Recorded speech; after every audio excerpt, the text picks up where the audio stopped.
And I'll join palms. And repeat after me. I take refuge in the Buddha. I take refuge in the Buddha. I take refuge in the Dharma. I take refuge in the Dharma. I take refuge in the Sangha. I take refuge in the Sangha. Keeping the palms joined.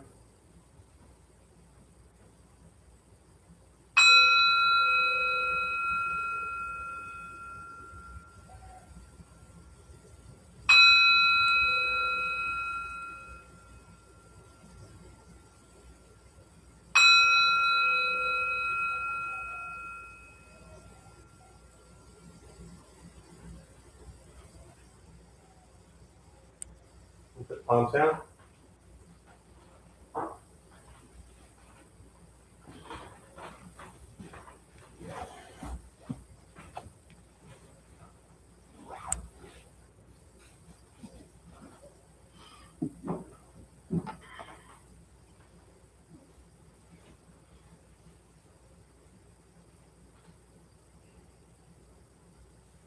All right, good morning, everybody. Nice to see you all. Thank you for showing up. For the record, the baby crying is completely my fault. Everything was calm and quiet and peaceful. They haven't been here. They've been having a baby and taking care of a baby. And this is their first time back, and everything was calm and peaceful and quiet. And I was so excited to see them, and I went up to give them a big hug. And there you go. So, goes to show you. Yeah. Our actions, they're really funny. I mean, maybe I'm just scary. I don't know. I am kind of scary. And the excitement scared, it was quite interesting. So either crying stopped, they went across the street, or just went home. I'm not sure. So, yeah. It's always nice to see it goes to show you it's, been 20 years, but this just generational, just the change. I mean, we've seen babies born, we've seen people pass away, lives and marriages come together, relationships completely fall apart. Kind of seen it all. The pandemic. We don't talk politics here, but a war. We've seen a lot. There was for those of you who knew, the downtown temple, and actually we had it here for a couple of years also. We had this round red rug that was at the entryway to the Dharma Bum Temple. There are seats. And it was downtown, obviously forever there. And then when we moved here, we were so excited to put it in the front walkway because the rug kind of symbolized things. For a lot of people, it symbolized just this entrance and kind of this gathering space. The downtown space was really small, really unique. I think specifically of Mark and Vicky, many of you would know them, but they loved vacuuming that rug. And so we were so excited to come here, and it was the emaciated Buddha was obviously the first thing we brought in. And then we were carrying the rug in and went to lay it down at the entryway. It didn't fit. And we're like, oh no, it doesn't fit. I mean, it was really like, it showed us how attached we were to just this. It was just a red rug. And the reality is it was 10 years old. It was probably pretty gross. We vacuumed it, but it had seen a lot. It's one of those things, if the walls could talk, or if the rug could talk. And so then we put it in the back meditation area. We were so attached to this red rug as if it symbolized so many things. And it was weird there also, very forced. So we ended up moving it to the downstairs meditation hall where it stayed for a couple years here. And then we did more construction down there, and the thing accrued more dust and more. I don't think we ever had it professionally cleaned ever. And then we finally decided to part with the red rug. And so I thought about Dave and Catherine, who they were married at the downtown temple on that red rug. And so I reached out to them and I said, do you want this? Do you want the rug? And of course, they said yes. They were, super touched, and it was beautiful. And so they came and picked it up. And I think I have a photo of Dave. I mean, it's not that heavy, it's just a rug, but it was pretty big. And I'm pretty sure the first thing he did was walk it directly to a cleaner, yeah, to get the thing clean. But yeah, so red rugs, babies crying. We've seen a lot around here. And anyone here for the first time today? Welcome for the first time. Sorry, there's no baby crying or red rug. It kind of, but yeah, it's, again, I think there was, as always, no point at all, I don't think, in that story, other than just seeing how attached you get to certain people and places and things and ideas and expectations. I remember when we left the downtown temple, and we're coming up almost as long here as we were down there. But people saying they missed the sounds of the downtown temple because it had these like weird stairs that you went up that were super dangerous. Definitely not to code. We'd pack like 70 people on this loft space that I was always afraid it was like this ship that was just going to, flop over. And somehow we survived. But I think for me, as I attempt to make some sort of meaning out of this ramble after I made the baby cry, is to just appreciate each thing, every single moment, to see Waykon, Melanie, and the baby, and just appreciate like watching their journey the last few years and come here and now showing up with the baby. Just appreciate each day, because we don't know when they're done. We do not know when they come to an end. And, for me, it's as simple as a red rug that we appreciated and took care of every single day. So I'll stop attempting to make a story meaningful, but thanks for listening to my ramble. And we were just waiting for John to show up so we could start meditation. That's all. Was that you making the baby cry? No?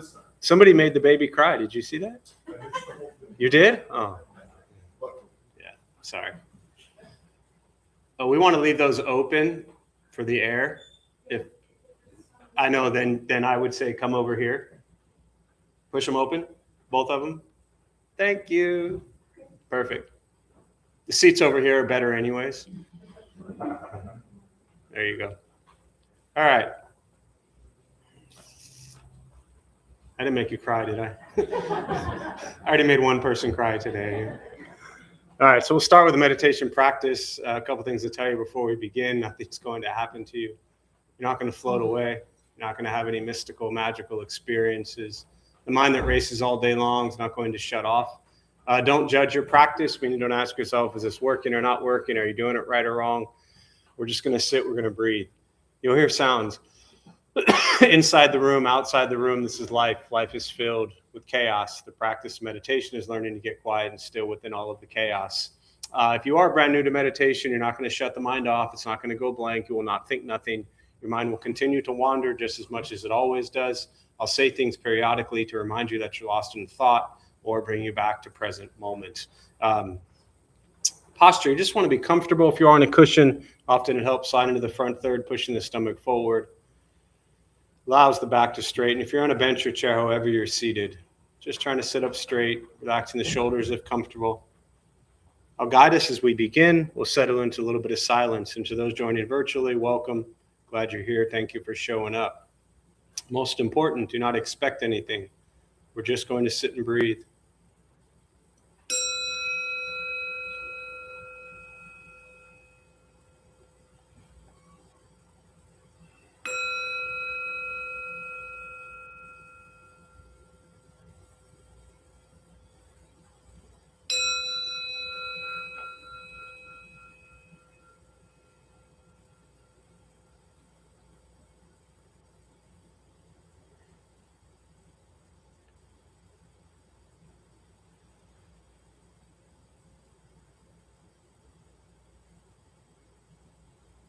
And starting with the eyes closed, if comfortable, or slightly open.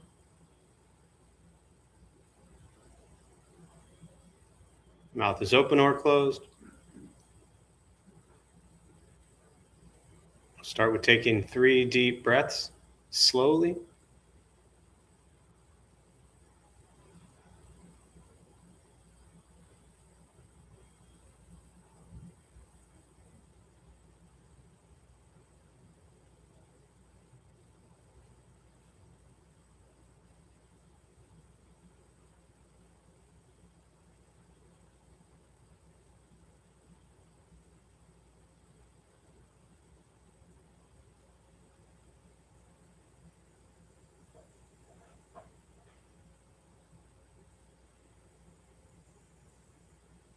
And eventually, settle into a natural rhythm of the breath.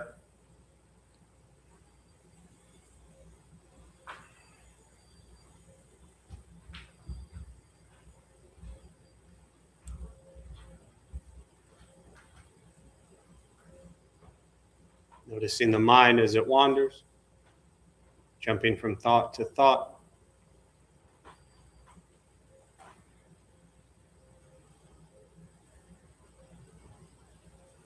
Start with gently guiding the attention, focus to the stomach or chest.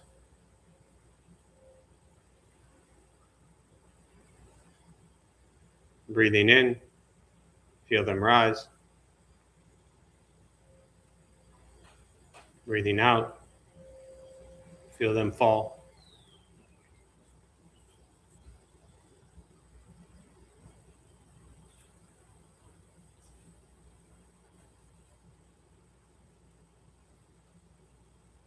Simply continue this practice,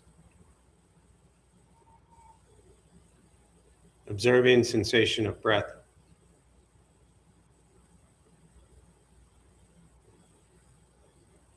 Expecting nothing but to sit and breathe.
As the mind wanders, lost in thought,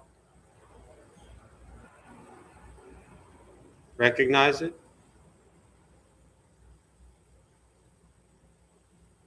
release that thought, return attention, focus to the breath.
Breathing in, follow breath in.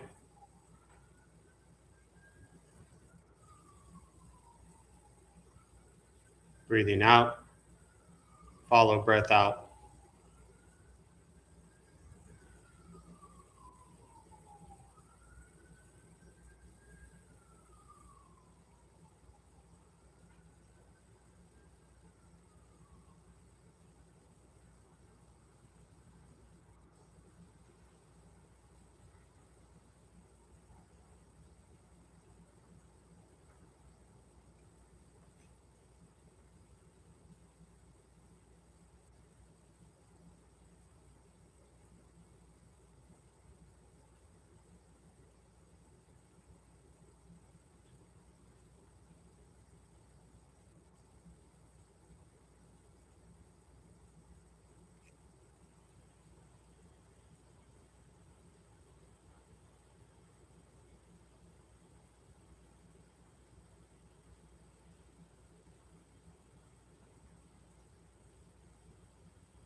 letting go of expectations, letting go of judgments from your practice, just sitting, breathing.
Learning to be comfortable in stillness,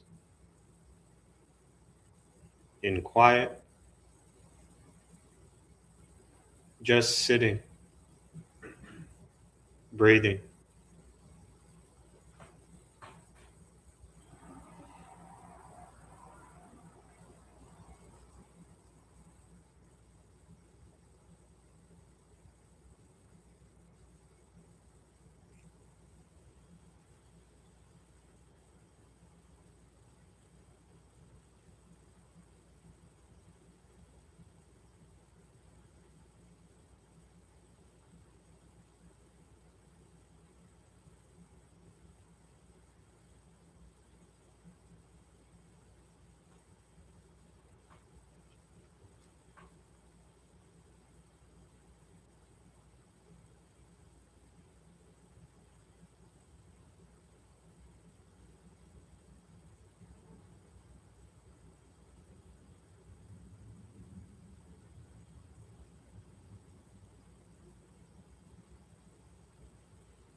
And with the body still, rested, and the speech quiet, aware of all sounds,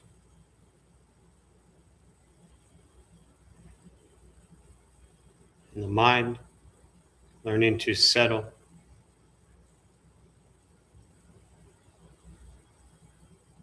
know what it's like to just sit and breathe.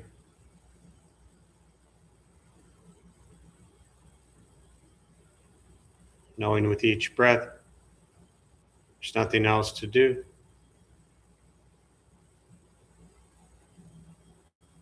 Nowhere else to go.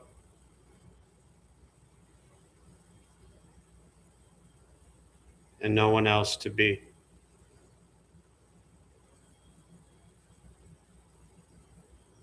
Everything beautiful, exactly as it is. Sitting, breathing.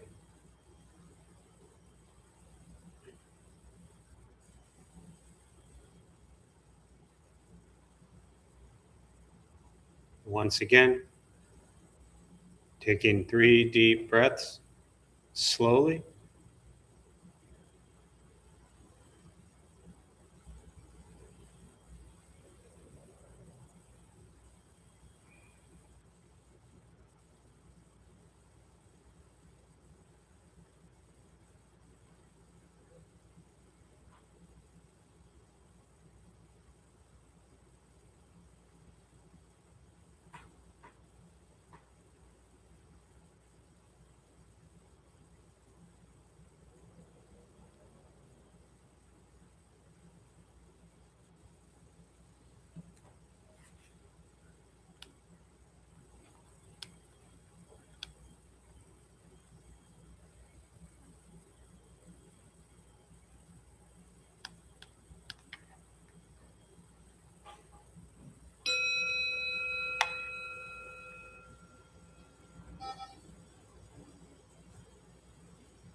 As you slowly open the eyes, slowly beginning to move. And most important, with the practice of meditation, is to recognize how you feel now, immediately after. Compare this to how you typically feel throughout your day. Recognize the difference, if there is one. Ask yourselves how you'd prefer to feel every day for the rest of your life. And realize however you feel now, if it's quiet, calm, and still, or a busy mind, racing mind, whatever you're sitting with at this moment, has nothing to do with anything I said. It's nothing to do with how we sit and hold the hands or cross the legs. It's nothing to do with the sounds around us or anything else for that matter. It has everything to do with your own mind and your own mind's reaction to an external condition.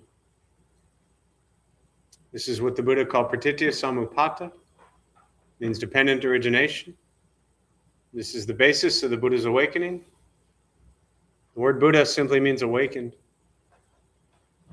He was a human being, no different than any one of us, who began to understand why he suffered,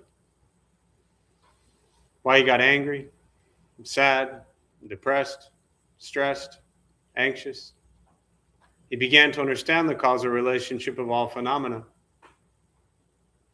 What that means, very simply, for all of us, regardless of where you come from or what you believe in and where you think you're going, your whole life is filled with things that happen. You react. More stuff happens, more reactions. That's it. This practice is simply learning what it's like to respond to something quietly, peacefully, still. Because for most of us, the way you responded to the last 20 minutes is quite different from how you respond to every other 20-minute period of your day. And so all we're working on is closing the gap to where the way you feel now is closer to how you feel always.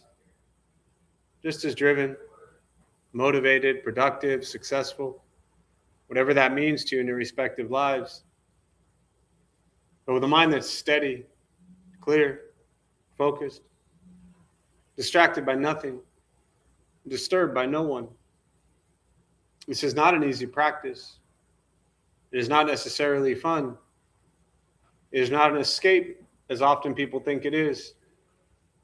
It is direct perception into the present moment. And present moment, as we know all too well, is filled with conflict, chaos, difficulties, challenges. This is life. Many of us have spent a lot of years running. This practice is learning to sit and be with things as they arise. We spend a lot of time trying to fix, change, control, manipulate everything and everyone outside of us. Hoping they do this, hoping they do that, wishing they would do this, wishing they would do that. And I'm not suggesting that the actions of others is not important. It is. So are the actions we take, nor should we ignore the actions of others. But this practice is not about changing what other people do. Plenty of other ways to work on that. This practice is about changing what you do. Becoming mindful and aware of what you think, what you say, and what you do in each moment, and how your thoughts and words and actions impact those around you. Meditation is free. Buddhist practice is free. It's just sitting, breathing, and becoming aware of what you think, what you say, and what you do in each moment. It is no more complicated than that. 2,500 years of teachings, in essence, all come back to the same thing. What do you think? What do you say? And what do you do? And how does that impact your life and the life of those around you? And what is your intention behind your thoughts and words and actions? You know, it's funny, as took me probably 4 minutes to get the baby story out of my head as we settled into meditation. And I was so determined to have to learn something from that experience. And John, if you missed it, the baby was fine. And then I showed up and said hello, and the baby started crying. That's what I was sharing with everyone, which is why I teased you about, did you make the baby cry? It happens, right? And so the beauty of that for me, as I sat for the first couple minutes and kind of reflecting on that, again, attempting to focus and failing miserably. And what I realized was the intention behind our actions, right? It was a couple, I hadn't seen them. They'd had a baby. They'd been around a long time. And so when I went into that experience, into that kind of moment, excitement to see them, excitement to see the baby. I had not met baby yet. Our first encounter will be forever memorable, I'm sure. And the intention was wonderful. Excitement, happy, joy. Say hello, give them a hug. So excited to see the baby. The baby's here. Showed up for the toddler class that's going on downstairs, although I think didn't quite make it there. And was met with resistance. Baby screams, baby yells, baby cries. Parents turn around and leave, right? Now, the next time I see them, maybe I would approach it a little bit differently, but am I going to hold any resentment or hatred or anger in my heart towards the baby? No. Baby screamed at me. People ran away. I was trying to be nice. You get the point? We're all just big babies. And when we encounter people, and people ask this question a lot in various ways around when we are a certain way to somebody and it's not met with how we want.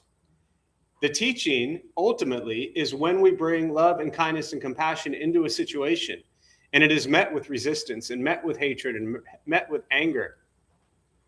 That was a lot of screaming. That was, a lot of unhappiness. then people don't know what to do. But you don't shut down and respond with anger and hatred.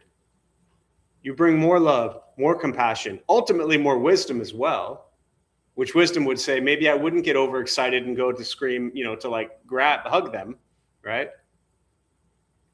But you don't stop bringing love and kindness into situations just because it's met in a way that you were not hoping. And to me, this ultimately is the teaching of non-attachment, not attaching to our views or expectations of how we want people to be. Any of you have an idea of how you want people to be? Are they typically ever that way? No. We have a hard enough time being how we want to be. Yet somehow we think it's so easy to get other people to be a certain way. So bring what you can into each situation. Have your intention come from a place of loving kindness, compassion. And you have no idea how it's going to be met.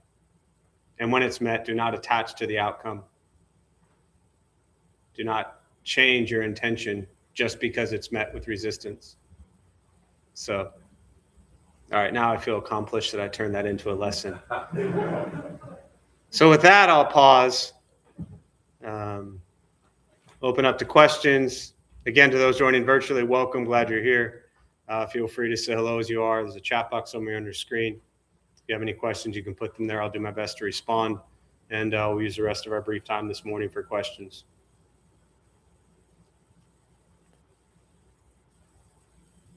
Yeah, I just see a hand in the back. Hi, can you tell a little bit about the medicine Buddha and how it came about and what it does?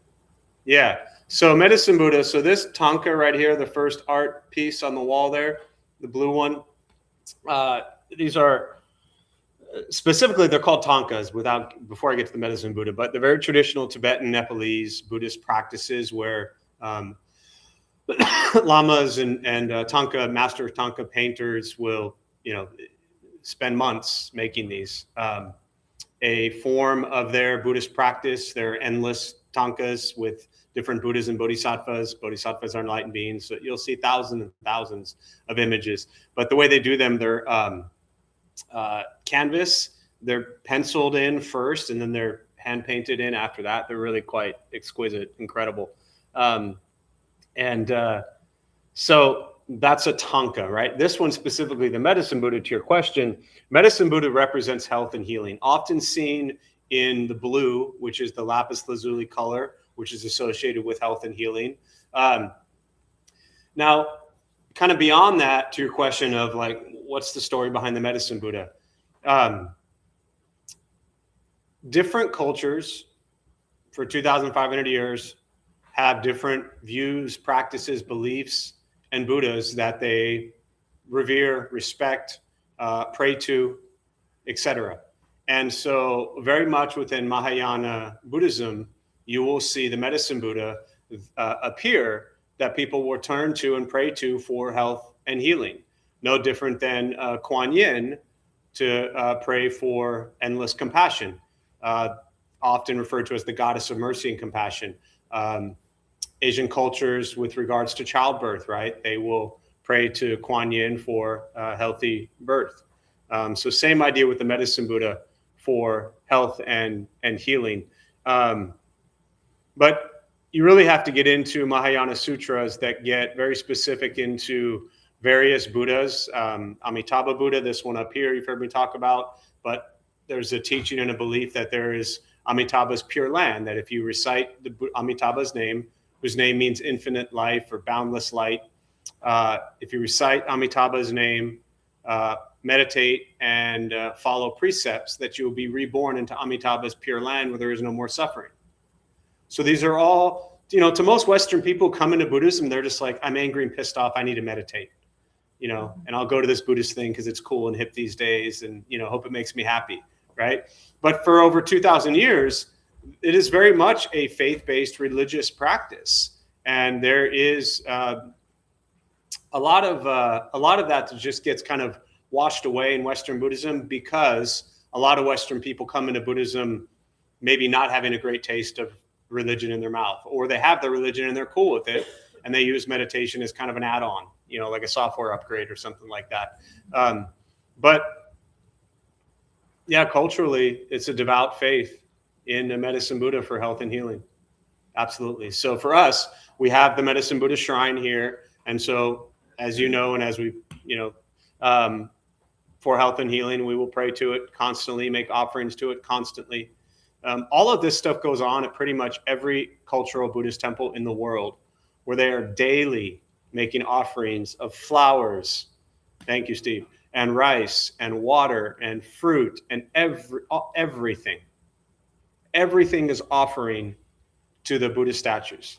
Now, when you do this stuff, you're not giving things to this God, which is often what's perceived. But the root cause of suffering, second noble truth, first one is life is filled with dukkha, discomfort, angst, dissatisfaction. Second is the cause. The first thing the Buddha says is we suffer because of greed, craving, desire. We constantly want more. So the teaching to overcome that is generosity, dana, to give. And so it is the very first thing from every morning to every day and the last thing every night at Buddhist temples. Like I said, pretty much every Buddhist temple in the world, where they will go up. I mean, when I lived in the monastery, the very first thing we did at like 4 a.m, depending upon whose shift it was, but all the food would be prepared in the morning, obviously for breakfast, right? Common sense. And there were these squirrels, like after the offering was made to the Buddha's statues, there were these squirrels outside that then the rice was taken, nothing was wasted, it was gone, it was set up on the ledge, and the little squirrels would come out and eat the rice. It was the cutest thing. But everything was a practice of offering, of giving, of sharing whatever we have symbolically as a gesture, not to the gods of the Buddha land, but to begin your day with an offering. Westerners are like, oh, I'm tired of this ritual religious stuff. Just fix me, the older I get with practice, the more beauty I find. I've always loved the cultural rituals, and the older I get with this practice, to me, it is still like literally taking care of a zafu every morning and every night and making sure it's in the right place is the most important thing to me in this temple. 100%. Yeah. So medicine Buddha, health and healing. There's a beautiful medicine Buddha mantra. If you put it into YouTube, medicine Buddha mantra, there's a lot of them, but I'll send one to you. Oh, we probably sent it to you already, but it's beautiful. What else? Yeah. Oh, go ahead. Yeah, Kathy, go ahead. What is a zafu? Meditation cushion. Sorry. Oh, okay. Yeah. Thank you for making sure I clarify. Yeah, the round cushions are zafus. The square mats are called zabutons. Yeah. Za is to sit. Fu is maybe cushion. I'm not sure. Yeah, Japanese. Last week we were talking about anger and then cultivating compassion. Yeah. How'd it work? Well, it helps because if I'm into compassion, I cannot be feeling anger at the same time. Yeah. And also realize a lot of my anger is about things I can't control. And it triggers so if I can, is this something I can control or not? Then it helps. And of course, the other thing I can really control is my thoughts, my words, my action. I don't control anything else. So when I limit to that, it actually helps me not get so angry. Absolutely. Yeah, no. And for those who weren't here, your question last week specifically was around when you're dealing with anger in a certain situation, how do you pour compassion into that situation when sometimes it's just, if you're angry at somebody in that moment, it's really hard to just flip a switch and go have compassion for them. It's just not going to work. So what I shared was go have compassion elsewhere. And then as you have compassion to someone else, right? And again, coming back to that cause of suffering, anger being one of them, we overcome anger with compassion. So as we pour out compassion, as you said, as you're living in compassion and taking care of others and helping others, there is no place for anger to arise. And then we revisit the situation, which doesn't mean whatever occurred is necessarily healthy or good or right or okay or any of that. But it means that we're not going to carry the anger and hatred towards that situation. And maybe it, decreases our levels of anger. Yeah. Thank you. What else? Questions? Yeah. Still talk about the what? The wrathful Buddha?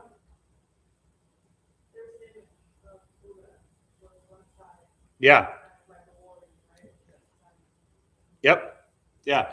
So that is a very, very cool, but very modern representation. Now, where it comes from, the question was, can I talk about the wrathful Buddha? Where it comes from, coming back to these Tankas, Tibetan Buddhism. So without getting into the whole historical kind of journey of Buddhism, Buddhism started, right? Buddha was from India, born, 500 years before Christ. Couple hundred years after he died, it goes south, Thailand, Laos, Vietnam, Cambodia, etc. Thailand, Laos, Cambodia, etc. And you have the development of what's called Theravada or Hinayana Buddhism. And then turn of the century, it goes north, China, Japan, Korea. And about 1,000 years after the Buddha died, it goes into Tibet.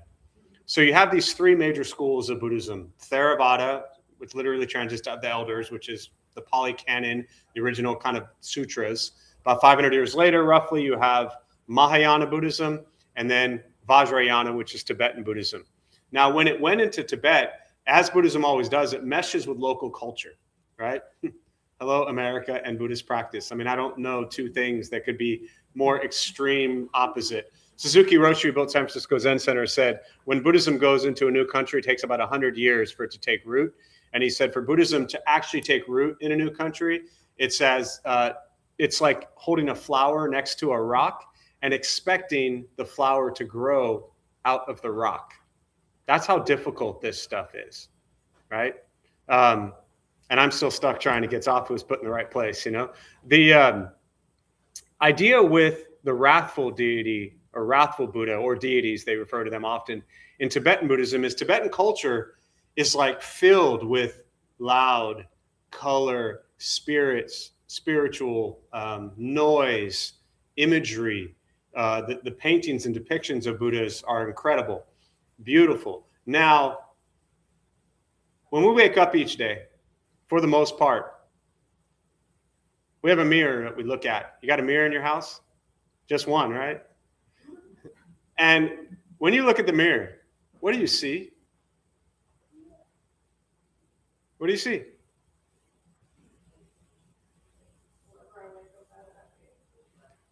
That's a good answer, but not working for me right now, right?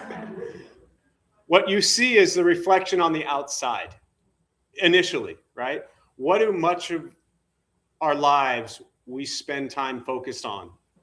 What we look like on the outside. And so you have these beautiful images of the Buddha. Now, the wrathful Buddhas or wrathful deities, they're fierce. And the one you're talking about, the split one, is really coming from this idea of wrathful Buddhas or Bodhisattvas, wrathful deities, where they're fierce, they're angry, they're vicious, they're violent. And what that is a representation of is what's on the inside of us. And they're used as meditations and imagery to focus on, to help transform that wrathful essence, whatever you want to call it, within us, right? The greed, the anger, the ignorance, all that stuff, to transform it into loving kindness and compassion and joy and all those things. But when we look in the mirror, again, we're not typically looking in the mirror and saying, my heart's in a good place today, right? We're looking in the mirror and saying, how does my hair look, right? I don't worry about that anymore. Or, how does this shirt look? We don't look in the mirror and think, am I going to be kind today? We look in the mirror and we're judging ourselves. Then we get to the front of the house, wherever we live, and we look at the mirror again. Then we get in the car, we look at our mirror again. Then we get inside somewhere and we look at our phone and we look at our mirror again, as if we've changed. Our face hasn't changed much at all in 20 minutes, but we've looked at our face like 50 times. How much time do we spend looking on the inside? So that wrathful deity is that. And then the image of the half-half is really a new, kind of a much more modern representation, as I said. But to me, it's beautiful because it shows that we are both. We are that wrathfulness, and we are also the beauty. And the wrathfulness is part of it. Without the wrathful nature, you don't have the beauty. Without the beauty, you don't have the wrathfulness, that duality. You need them both. You have them both. But at the same time, we'd probably be happier, kinder, and gentler if our wrathful nature was a little bit less and the beauty side was a little bit more, So, yeah. What else?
The challenge of projecting, can I speak about the challenge of projecting our lives into the future?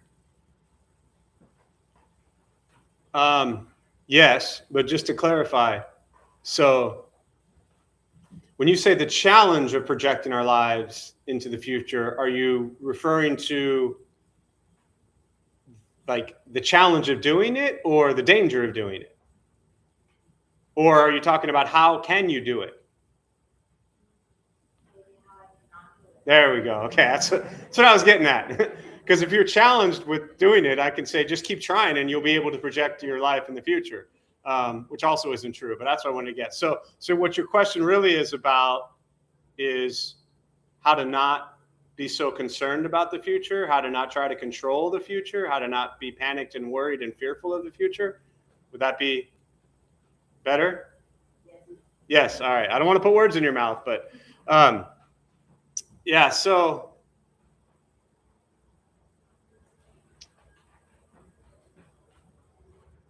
this idea of control. Anyone in here like to control people and places and things? Right? Ross, I hadn't even finished the question. He already knew where this was going. Both hands went up. There's so much that goes into trying to control everything around us. And it happens when we're really young, right? That kind of, it's not your fault, you're not alone. We have all been doing this and conditioned to do this from birth, right? We're born, going back to the baby theme, we're crying, we're screaming, right? There's typically a couple things going on, right? We are hungry, we need to be changed, we need to be fed. Some scary dude just came up and tried to hug me, like whatever. There are reasons that we scream and cry and then we get comforted and we're okay. And so I said that kind of loosely, jokingly, but I'm very serious that as we grow up, whatever age we are, we're big babies. We're still screaming, crying, and wanting to be comforted because we're afraid. Now, this idea of control is a complete illusion, yet we are still so obsessed with doing it. A couple things. There's a great teaching, Chogyam Trungpa would say that Buddhist practice, he refers to it as this boundless nature. And he would say Buddhist practice is like, the bad news is, you're on a very tall building and you jumped off. The good news is with Buddhist practice is there's no ground to fall on. So you're completely surrendering control of the future. Now, the question is, how do we do that? Do you have any ability whatsoever to control anything in the future? Like, do you really understand that? Or do you still think you can control? You still think you can control. So the Eightfold Path says the first step to ending suffering is the correct view. I would first begin to spend, I can't answer this, nobody can answer this for you, but I would first suggest spending some time contemplating this illusion and this idea that you actually have control. Because anything I say about this, if you're still convinced that you can control the future, what I say is meaningless. What the Buddha said is meaningless. If you still think you can control things, you can impact things, you can have an influence, absolutely. Did you drive here? No. Did you come with someone who drove here? No? You're not helping me here. Who drove here? You walked. Okay, you walked. This is not gonna. Okay, well, this will work. Did you wear shoes? Are your shoes in the cubby out there? Are you sure? No. Maybe somebody, which has happened before. Maybe somebody came in and stole your shoes. Maybe there's a half-price shoe sale going on downstairs, right? Maybe the baby needed shoes. Like, we don't know. But we have this idea that everything is supposed to be a certain way. We don't know what's going to happen at noon today. No idea. All we can, to use the word again, control, is what we think, what we say, and what we do in this moment, which will absolutely impact and influence. I don't typically do this, but I really want to see you as I'm talking. What we actually say and do in this moment can influence the future. But you could think all you want about making sure that your shoes are right there, 10 feet from you. And yet at this moment in time, sitting here right now, there is zero you can control with that. Are you okay with that? Why?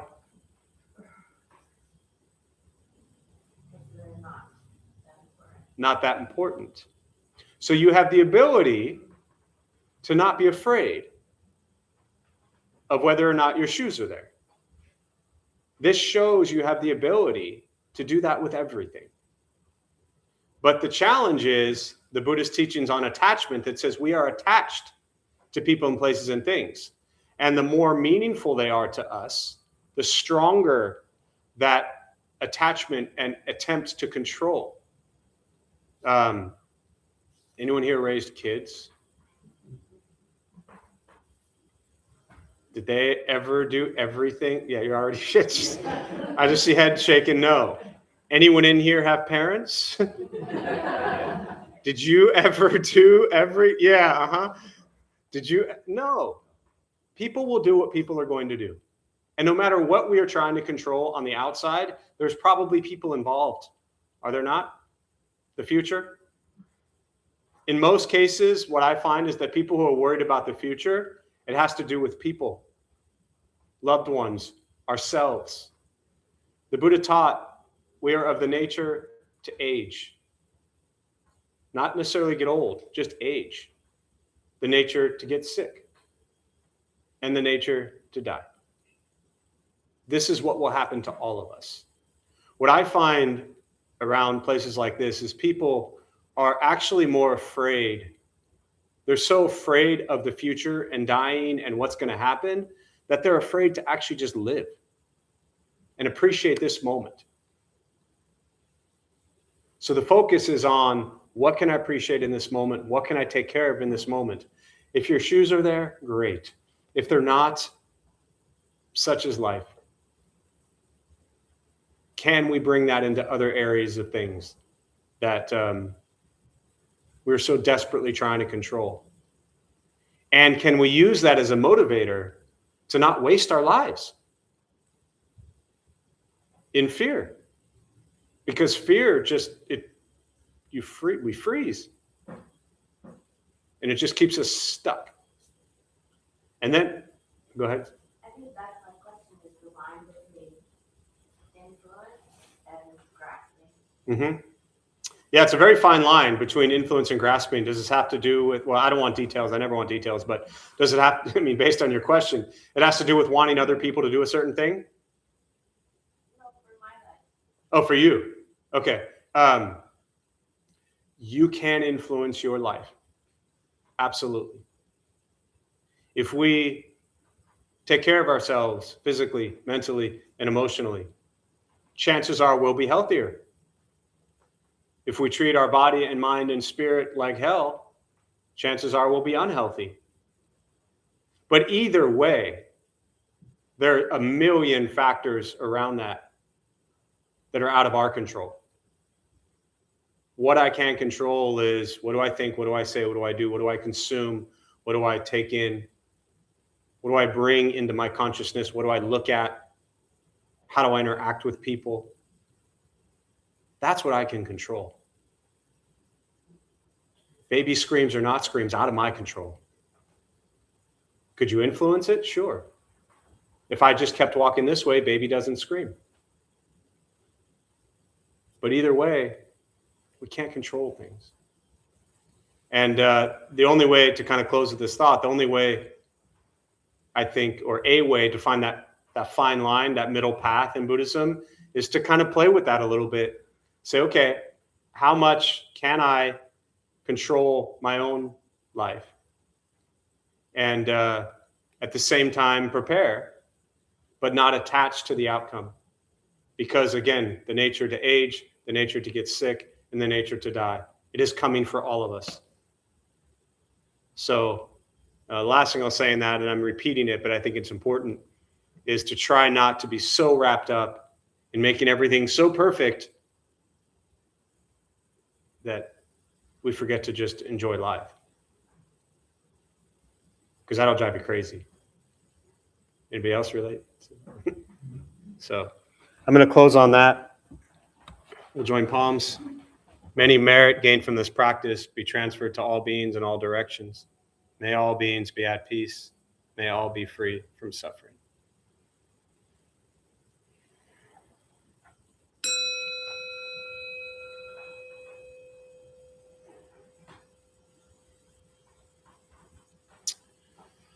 All right, before you all head out, our Dharma Bum host, Gene, has some announcements for us.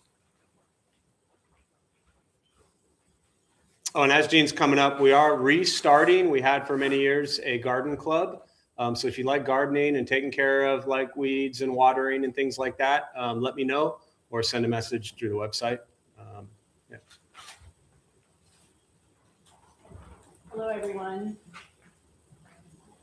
I am today's host, Jean.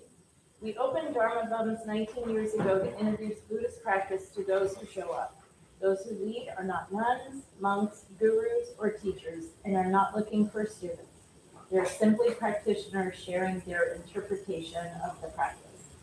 Every night we have different classes led by different people from various Buddhist traditions. We have a recovery sangha that meets several times a week for anyone with addiction, and our food redistribution program is every Thursday at 4:30. We have classes and programs every day, and everything we offer here is always free. We have silent meditation Monday through Friday at 8 a.m. and 12 p.m. The full schedule is on our website and also posted in the entryway above the shoe rack.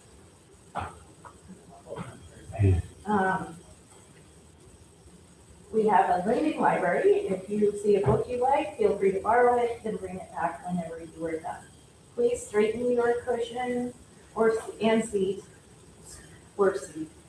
before you head out. If a few people could stay to close and latch the windows, that would be helpful. Thank you for being here.